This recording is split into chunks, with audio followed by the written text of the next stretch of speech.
세상에 그 어느 것 하나 목적 없이 존재하는 것은 없다고 하지요. 마태복음 10장 29절 보면 주님께서 하신 말씀 중에 참새 두 마리가 한 아사리온에 팔리지 않느냐. 그러나 너희 아버지께서 허락지 아니하시면 그 하나도 땅에 떨어지지 않는다고 말씀하십니다. 이게 푼돈에 팔리는 참새조차도 하나님의 주권과 섭리 가운데 있다고 말씀합니다. 하물며 하나님의 형상을 닮은 우리 사람들이겠습니까? 그래서 그 뒤에 30절 말씀을 보면 이렇게 말합니다. 같이 읽어볼까요? 너희에게는 머리털까지 다 세신 바 되었나니 두려워하지 말라. 귀하게 창조된 모든 사람들은 하나님의 사랑 가운데 존재하는 자인 줄로 믿습니다. 옆에 분 한번 봐주시길 바랍니다. 서로 째려보지 마시고요, 사랑의 눈길로 봐주세요. 그리고 저를 따라서 해주시길 바랍니다. 당신은 하나님의 사랑의 대상입니다. 이런 거 말하라면 조금 계면적지요. 부부간에 보아도 계면적고 아는 사람끼리 봐도 계면적고 좀 그렇습니다. 그럼에도 불구하고 한 번만 더요. 나도 당신을 사랑합니다. 나도 당신을 사랑합니다. 사랑합니다. 하나님께서 우리들을 사랑하셨고 우리들이 하나님을 사랑하심처럼 우리들은 그렇게 소중한 서로들을 사랑하며 사는 존재들입니다. 왜 이 말씀을 드리냐면 오늘 본문의 이야기를 이해하기 위해서 우리들이 먼저 알아야 될 것에 관해서 미리 말씀을 드립니다. 오늘 본문의 주인공은 이방 여인입니다. 수로보니게 여인이라고도 하고 가나안 여자라고도 합니다. 이 사람에게 귀신 들린 딸이 있었는데 당시 가나안 여인을 포함해 모든 이방인들, 여인뿐만 아닙니다. 남자들 포함해서 모든 이방인들은 사람으로 치지 않았습니다. 사람으로 치지 않았고 그들을 개라고 부르는 일도 서슴지 않았습니다. 한 가지 이유입니다. 유대인들은 자기들만 하나님의 생명을 입었다, 하나님의 형상을 닮아 살아간다, 율법을 가진 하나님과 언약을 맺은 백성이다. 그래서 자기들은 선민의식이 있었고 유대 공동체 밖의 사람들은 사람이라고도 여기질 않았습니다. 그래서 전쟁을 할 때 서슴지 않고 그 사람들을 모두 학살했던 이유도 하나입니다. 그들은 하나님의 형상을 잃어버린 사람들, 사람도 아닌 사람들, 사람도 아닌 마치 개 같은 존재들이라고 생각했기 때문입니다. 그런 여인이 귀신 들린 딸 때문에 고민되어서 예수님께 왔다가 예수님으로부터 너무나도 모욕적인 이야기를 듣고 그런 모욕적인 이야기를 들음에도 불구하고 예수님께 도와달라고 청하고 또 예수님을 통해서 실제로 도움받은 이야기가 오늘 본문의 이야기입니다. 자녀의 떡을 취하여 개들에게 줌이 마땅치 않다는 우리들이 도무지 이해할 수 없는 이 말, 차별금지법을 만든 작금의 대한민국 상황에서 보면 인종차별주의자로 고소당할 터입니다. 사람을 빗대어 개라고 표현하는 것, 고쳐줄 권세가 있다는 이 권세를 의지해서 그 도움을 청하는 사람, 이 약자에게 개라고 그렇게 이야기를 하고 이것은 이 백성에게만 줄 것이지 너 따위에겐 줄 것이 아니다라는 이런 말씀을 하는 예수님은 지금 상황에서 비난받고 또 고발당할 터 맞습니다. 그럼에도 불구하고 더욱더 놀라운 것은 이 여인은 예수님을 향하여서 그것에 대해서 불만을 표현한 것이 아니라 그럼에도 나를 도와달라고 이야기를 했고 예수님께서는 기다렸다는 듯이 그 여인에게 여자여 내 믿음이 크다라고 하면서 그 딸을 고쳐 주었다는 이야기입니다. 좀 이해할 수 없는 이런 이야기들, 도대체 우리들은 어떻게 이 이야기를 이해할 수 있을까요? 일가기 여삼추처럼 그 딸을 고쳐주실 예수님의 은혜를 구하는 이 여인에게 왜 이렇게 지리하게 말싸움을 하면서 시간을 허비하고 계셨을까요? 그것을 이해하기 위해서는 주님께서 이 땅에 왜 오셨는지 예수님의 사역에 대한 이해를 우리들이 갖고 있어야 이 말씀을 이해할 수 있습니다. 예수님께서 이 땅에 오신 목적은 무엇일까요? 예수님께서 이 땅에 오셔서 하신 일은 무엇일까요? 모두 합해서 하나로 뭉쳐놓으면 이겁니다. 한번 따라서 하시길 바랍니다. 천국복음, 천국 복음, 천국 복음을 증거하셨고 천국 복음을 인하여서 이 백성들이 살았고 오늘 저와 여러분들이 산 줄로 믿습니다. 요한이 예수님의 길을 예비하다가 헤롯의 잘못을 지적하는 바람에 옥에 갇혔어요. 근데 옥에 갇히고 나서 예수님의 사역의 이야기도 듣고 하다 보니까 마음속에 궁금증이 생겼습니다. 그래서 요한이 자기 제자들을 예수님께 보내지요. 마태복음 11장 2절 말씀을 보면 이렇게 기록되어 있습니다. 요한이 옥에서 그리스도께서 하신 일을 듣고 제자들을 예수님께 보내어 여쭙는 것입니다. 그 다음 절 3절 같이 읽습니다. 예수께 여짜오되 오실 그이가 당신입니까? 여기서 오실 그이는 뭐지요? 세례 요한이 무엇 때문에 미리 사역을 하게 되었지요? 메시아의 오실 길을 예비하던 선지자입니다. 마지막 선지자입니다. 그러니까 그가 감옥에 gat혀서 예수님이 누군지 아직은 잘 모르는데 예수님의 심심치 않은 기적을 행한다는 이야기를 듣고 나서 예수님께 오실 그이, 우리가 기다리는 그이, 메시아, 예수님 당신이 메시아입니까? 이렇게 여쭙는 것입니다. 그러자 주님께서 답변을 그 요한의 제자들에게 해주시지요. 그 다음 절 4절 예수께서 대답하여 이르시되, 그 다음 같이 읽습니다. 너희가 가서 듣고 보는 것을 요한에게 말해줘라. 너희들이 지금 감옥에 갇혀서 요한은 모를 텐데 너희들이 지금 다니면서 어떤 이야기를 들었고 무엇을 보았느냐, 그냥 그걸 가서 얘기만 해주면 된다. 그런데 너희들이 가서 듣고 본 것이 무엇이냐, 이것 아니냐. 그러면서 그 다음 절 5절 같이 읽습니다.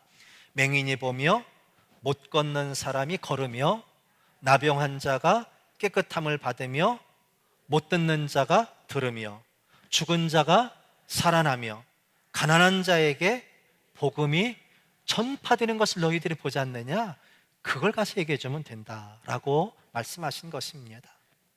예수님께서 지금 5절에 하신 이 말씀, 그 당시 일어났던 이 기적적인 일들, 이것이 뭐냐면 곧 이것이 바로 복음입니다. 복음이란 어떤 걸 복음이라고 하지요? 말 그대로 복된 소리가 복음입니다. 복된 소식, 다른 말로 기쁜 소식. 자, 앞을 보지 못하는 사람에게 있어서 복된 소식은 뭐지요? 앞을 보는 거예요. 앞을 보는 거.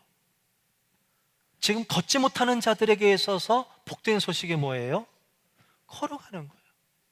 나병 환자는 깨끗함을 치유받는 것. 그 다음에 죽은 자에게 있어서 복된 소식은 살아나는 것. 이것이 바로 복음입니다. 그러니까 예수님께서 말씀하신 이 복음이 다양한 형태로 나타납니다. 그런데 오해하지 마세요. 그러면 복음은 오늘 우리에게 당장 필요한 것의 필요를 체험받는 것, 이것이 복음이냐? 절반만 맞습니다.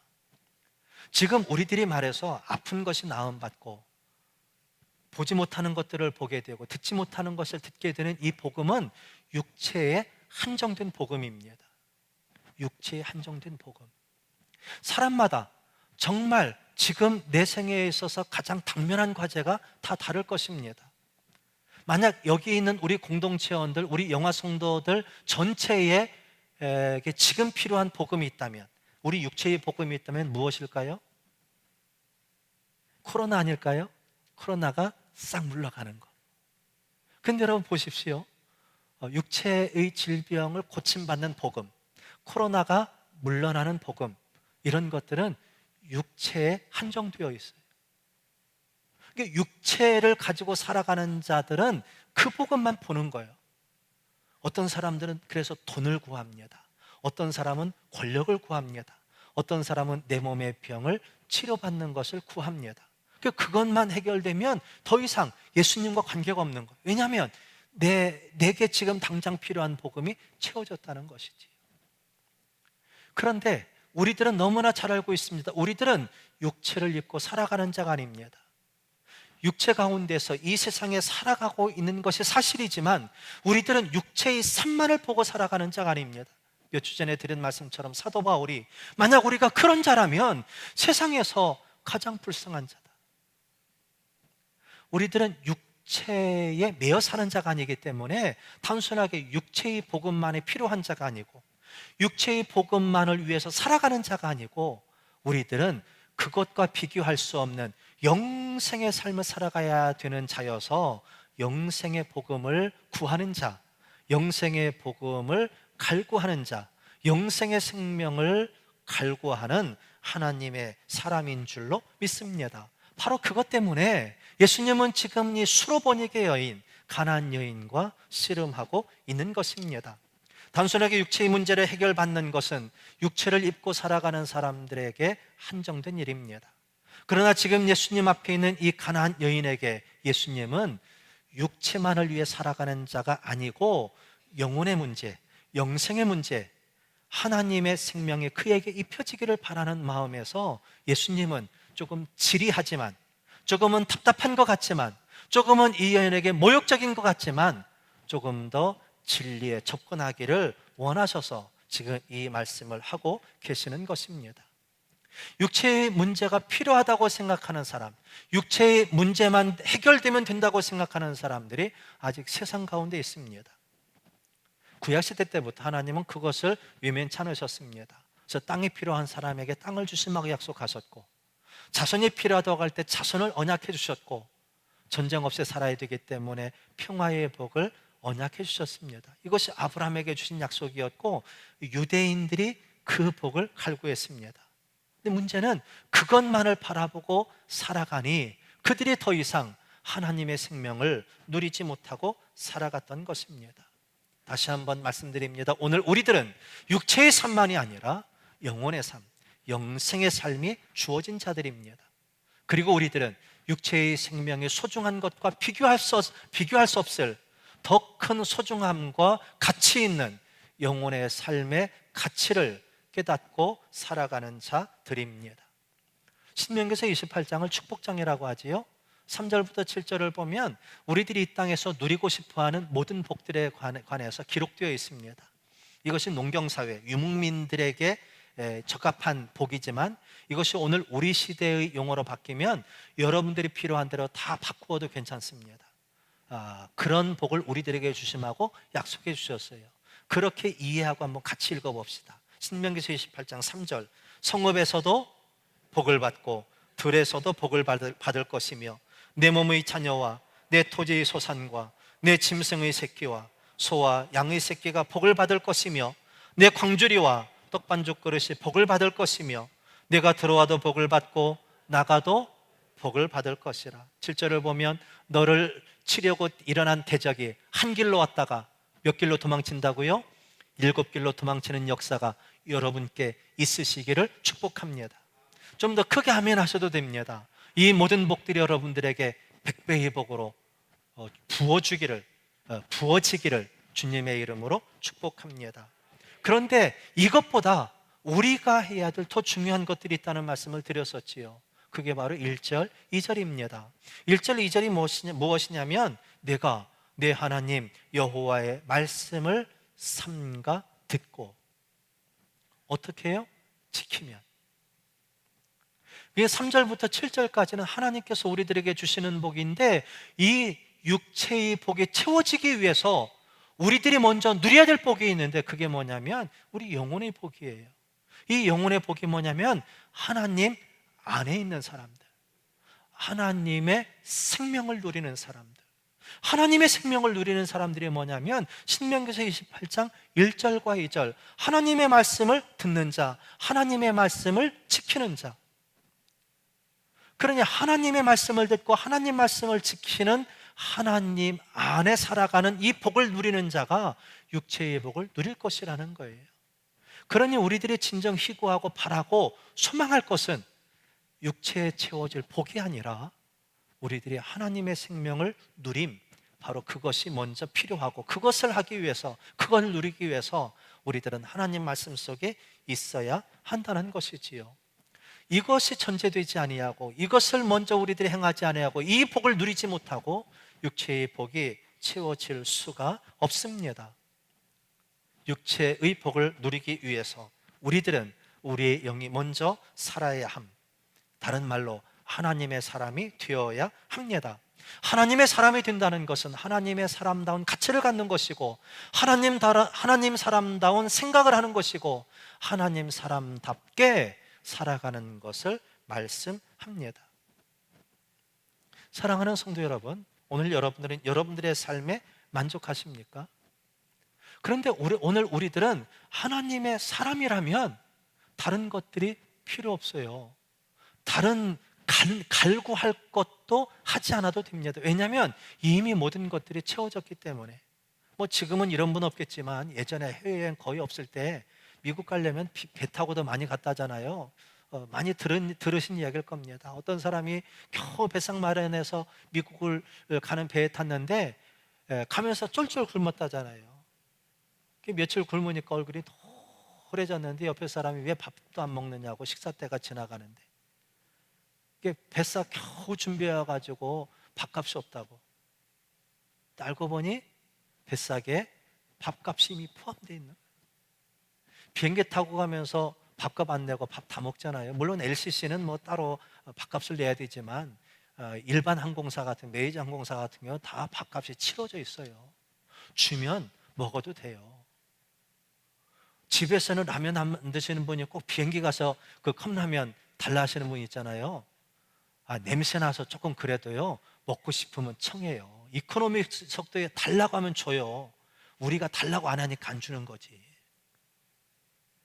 처음 타면 요만한 과자 하나 주잖아요. 설탕 뿌려지고 소금 칠해서 약간 짜고 단 거.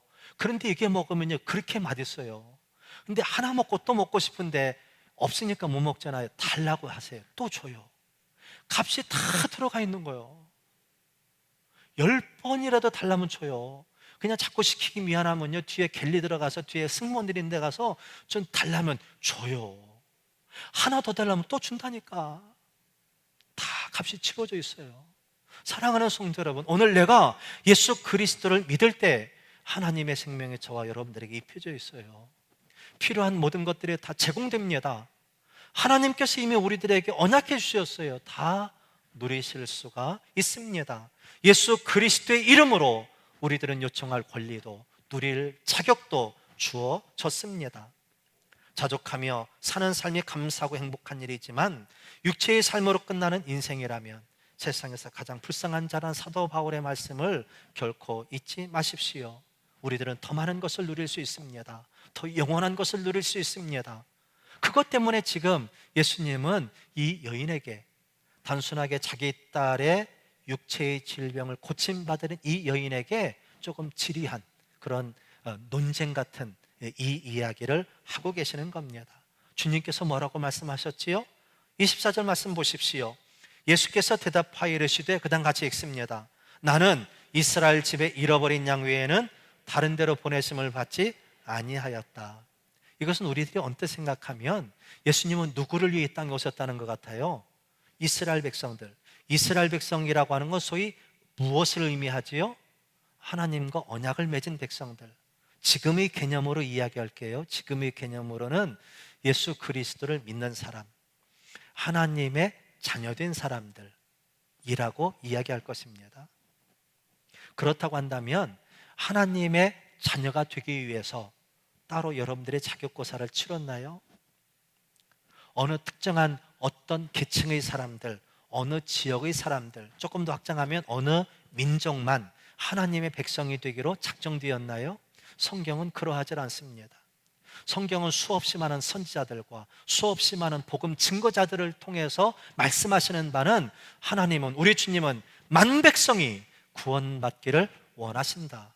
이것이 바로 성경의 가르침입니다.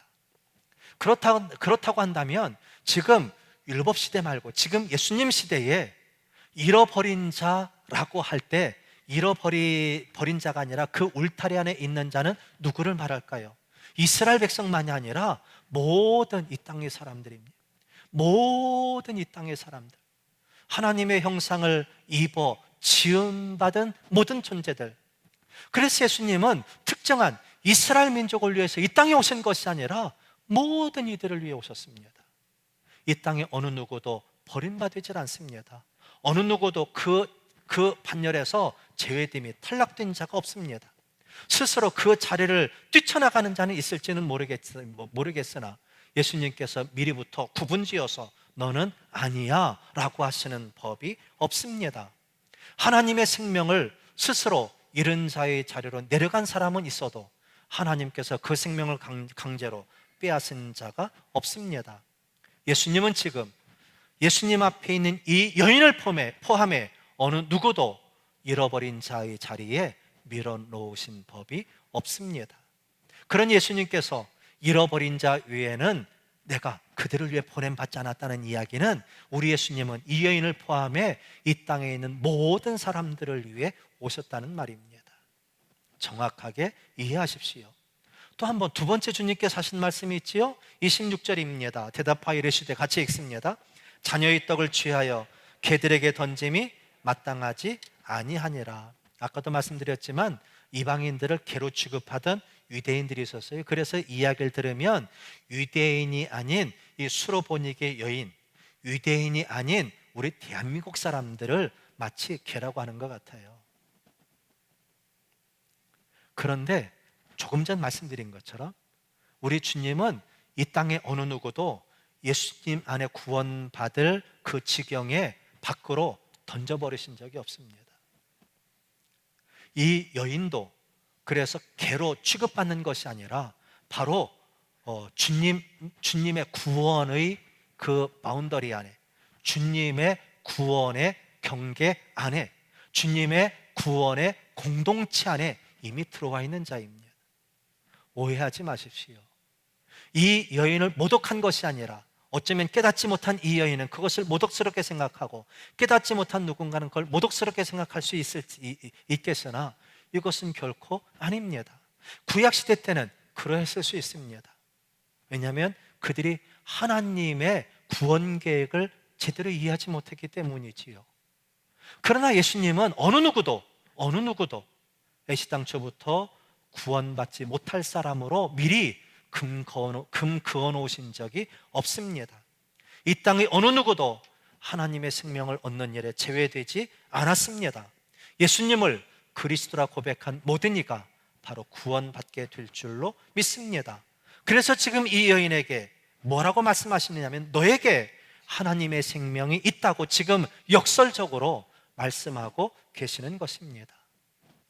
이 여인의 답변 한번 들어볼까요? 먼저 이렇게 답변합니다. 25절 말씀 보십시오. 여자가 와서 예수께 절하며 이르시되, 같이 읽습니다. 주여 저를 도우소서. 여러분, 이것은 대단히 중요한 고백입니다. 왜냐하면 이 여인이 스스로 자기의 정체성을 지금 밝히는 거예요. 지금 예수님의 말씀을 다 이해하지 못합니다. 그런데 한 가지 확실한 것은 이 여인은 예수님의 도움을 필요로 하는 자였다는 거예요. 예수님의 도움이 그에게 절실하게 요청되었다는 거예요. 예수님의 도움이 필요 없다고 생각하는 사람들이 지금 있지요? 그들이 누구냐면 세상에 있는 사람들입니다. 그들은 예수님과 관계없어도 된다고 합니다. 예수님의 도움이 필요 없다고 생각합니다. 예수 믿고 구원받으라는 말을 필요 없다고 생각합니다. 예수님 없어도 나는 잘 살 수 있다고 생각합니다. 그런데 예수님이 필요하다고 생각한 사람, 예수님을 통해서 구원 얻기를 원하는 사람, 그 사람들이 지금 이곳에 나와서 예수님을 구세주라 고백하고 예수님을 예비하고 찬양하고 있는 줄로 믿습니다. 그것이 바로 저와 여러분들이에요. 그러니까 지금 이 여인은 자기도 모르게 고백한 것, 예수님 저를 도와주세요, 저는 예수님의 도움이 필요합니다 라고 하는 것이 얼마나 위대한 고백인지요. 그것이 바로 자신과 자신의 딸을 살릴 수 있는 유일한 길임을 믿었기 때문에 예수님 도움의 자리에, 예수님의 도움을 구하는 자리에 이 여인은 지금 있는 것입니다. 예수님 앞에 나오기까지 이 여인은 다양한 방법과 길을 동원했을 것입니다. 그런데 지금까지 동원했던 그 모든 방법과 길은 더 이상 그 여인에게 그 딸을 위한 길이 아니었습니다. 구원받을 수 없었습니다. 고침받을 수 없었습니다. 예수님은 우리들에게 이렇게 말씀하십니다. 내가 곧 길이요 진리요 생명이니 나로 말미암지 않고는 아버지께로 갈 자가 없다고 말씀하시지요. 예수님 우리의 유일한 길입니다. 이 여인은 지금 예수님께 나와 예수님께서 저의 길입니다, 예수님 저를 도와주셔야 되겠습니다 라고 고백을 합니다. 두 번째로 이 여인의 고백을 보십시오. 27절, 내가 이스라엘을 잃어버린 자 위에는, 그렇게 말씀하신 다음에 자녀의 떡을 제 개에게 줄 수 없다고 하시는 말씀을 듣고 27절, 여자가 이르되 주여 옳소이다마는, 옳습니다, 맞습니다. 그 다음 같이 읽습니다. 개들도 제 주인의 상에서 떨어지는 부스러기를 먹습니다. 유일한 길을 찾은 여인은 주님의 뜻을 알고 있는 듯 보입니다. 딸을 살릴 수만 있다면 어떤 수모라도 참을 준비가 되어 있습니다. 그래서 부스러기 은혜라도 떡 본체, 떡덩이가 아니고 떡덩어리가 아니고 거기서 떨어지는 부스러기만이라도 주신다면 이 부스러기 은혜만으로도 제 딸은 고침받을 것입니다 라고 자기 믿음을 고백하지요. 그런데 여러분 아십니까? 이 여인은 부스러기를 먹을 여인이 아니었습니다. 이 여인은 떡덩이를 먹을 자였습니다. 아까도 말씀드렸지만 이 여인은 이미 구원의 대열 안에 있는 자들입니다. 유대인들은, 하나님의 뜻을 깨닫지 못하던 유대인들은 유대 공동체 밖의 사람들을 구원받지 못한다고 하였지만 예수님은 아닙니다. 예수님 구원의 지경은 땅끝까지입니다. 그래서 제자들에게 땅끝까지 복음의 증인이 되라고 요청하셨던 거지요. 오늘 우리들이 그 일을 해야 하는 것이지요. 그래서 오늘 제가 구원받고 여러분들이 구원받고 또 오늘 우리의 행함을 통해 복음 증거를 통해서 많은 사람들이 구원받게 될 것입니다. 이 여인은 결코 부스러기를 먹을 자가 아니라 떡덩이를 먹을 사람입니다. 우리 주님께서 예비하신 복덩어리를 받을 자라는 말씀입니다. 주님께서 보시기에 이 여인은 버려진 자도 아니고 부스러기 신세도 아니었습니다. 주님을 찾는 그 순간 이 여인이, 그리고 저와 여러분들이 하나님의 거룩한 자녀, 그리스도의 넉넉하신 은혜와 복을 누릴 자가 된 것입니다. 그래서 주님은 선언하시지요. 28절 말씀 보십시오. 이에 예수께서 대답하여 이르시되, 같이 읽습니다. 여자여 내 믿음이 크도다, 내 소원대로 되리라 하시니 그때로부터 그의 딸이 나으니라. 내 믿음이 크도다, 내 소원대로 되리라. 만약 충분하지 않았더라면 예수님께서 이렇게 말씀하셨을 겁니다. 내 믿음이 부족하고 내가 보기에 조금 은혜를 입기에 합당하지 않지만 내가 너에게 선심을 쓰마 라고 하셨을 것입니다. 하지만 이미 주님을 찾은 이 여인은 주님께서 예비하신 그 복을 누리기에 합당한 자였습니다. 그러니 충분하다, 내 믿음이 충분하다, 네가 복을 받을 만한 자였고 너의 인도함으로 너의 딸이 복을 받을 자로 살아가게 될 것이다 라고 주님은 선언해 주시는 것입니다. 자신의 딸을 살릴 수만 있다면 무슨 일이라도 할 것이라고 이 여인은 생각했지만 사실은 그렇게 하지 않아도 되었던 것입니다. 왜냐하면 이 여인은 예수님을 찾는 그 순간, 예수님의 도움이 필요하다고 생각한 그 믿음을 고백한 순간 이 여인은 이미 구원받았기 때문입니다. 주님을 향한 믿음, 주님께서 원하시는 자녀의 자리에 있는 것으로 우리 주님의 은혜를 받기에 이미 충분했습니다. 사랑하는 성도 여러분, 하나님의 사랑을 입은 자로, 하나님의 생명을 누리는 자로 이 땅을 살아가시고 그리함으로 여러분들은 주님께서 예비하신 영생의 복과 이 땅에 육체에 필요한 온갖 복의 주인공들 되시고 또 세상에 나가서 이 복음을 증거하며 살아가시는 우리 영화 성도 모든 분들 되시기를 주님의 이름으로 축복합니다. 어쩌다 보니 태어난 자 되지 않으시고 주님 안에서 승리하십시오.